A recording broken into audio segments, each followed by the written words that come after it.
പ്രളയവും മണ്ണിടിച്ചിലും കൊടിയ ചൂടും ഒരേ സമയം ചൈനയെ ചുഴറ്റുന്നതായി റിപ്പോർട്ട്.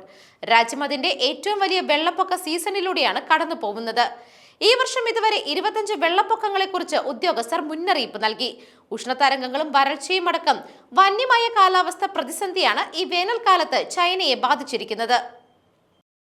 റെക്കോർഡ് സൂക്ഷിക്കാൻ തുടങ്ങിയതു മുതൽ 1998 ശേഷം ഏറ്റവും കൂടുതൽ വെള്ളപ്പൊക്കം ചൈന ഇതിനോടകം തന്നെ അഭിമുഖീകരിച്ചു കഴിഞ്ഞു. 1961 ശേഷമുള്ള ഏറ്റവും ചൂടേറിയ ജൂലൈയാണ് കഴിഞ്ഞു പോയതെന്നും അധികൃതർ പുറത്തുവിട്ടു.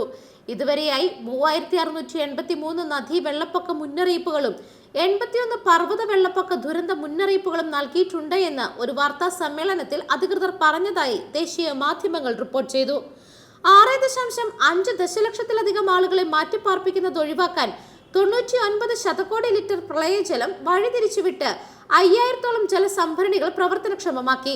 കഴിഞ്ഞയാഴ്ച ചൈനയുടെ കിഴക്കൻ തീരത്ത് ആഞ്ഞടിച്ച ഗമി ചുഴലിക്കാറ്റുണ്ടാക്കിയ വെള്ളപ്പൊക്കത്തെയും മണ്ണിടിച്ചിലിനെയും തുടർന്ന് ഡസൻ കണക്കിന് ആളുകൾ കൊല്ലപ്പെടുകയും ലക്ഷക്കണക്കിന് ആളുകൾ പലായനം ചെയ്യാൻ നിർബന്ധിതരാവുകയും ചെയ്തു.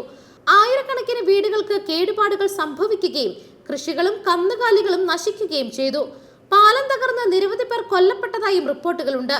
കാലാവസ്ഥാ മാനദണ്ഡത്തിൽ നിന്ന് വ്യതിചലിച്ചതാണ് പ്രകൃതി ദുരന്തങ്ങൾക്ക് കാരണമായത് എന്ന് ദേശീയ കാലാവസ്ഥാ അധികൃതർ തുറന്നു പറഞ്ഞു. കാലാവസ്ഥാ പ്രതിസന്ധിക്ക് കാരണമാകുന്ന കാർബൺ ലോകത്തിൽ ഏറ്റവും കൂടുതൽ പുറന്തള്ളുന്നത് ചൈനയാണ്. 2030 ഏറ്റവും ഉയർന്ന തോതിൽ ഇത് എത്തുമെന്നും പുനരുപയോഗ പദ്ധതികൾ വഴി 2060 ഇതിന്റെ നിരക്ക് 0-ൽ എത്തിക്കുമെന്നും ചൈന പ്രതിജ്ഞയെടുക്കുകയുണ്ടായി.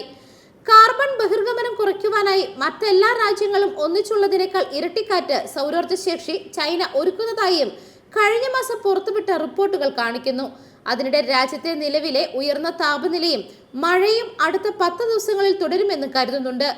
വെള്ളിയാഴ്ച ഷാങ്ഹായിൽ 40 ഡിഗ്രി സെൽഷ്യസ് വരെയുള്ള കടുത്ത ചൂടിന് റെഡ് അലർട്ട് നൽകി. ഷാങ്സൂവിൽ 43 ഡിഗ്രി വരെ എത്താൻ സാധ്യതയുണ്ട് എന്നും അധികൃതർ അറിയിച്ചു. ചുഴലിക്കാറ്റിന്റെ സീസണും ഓഗസ്റ്റ് അവസാനം വരെ ഉണ്ടാകും.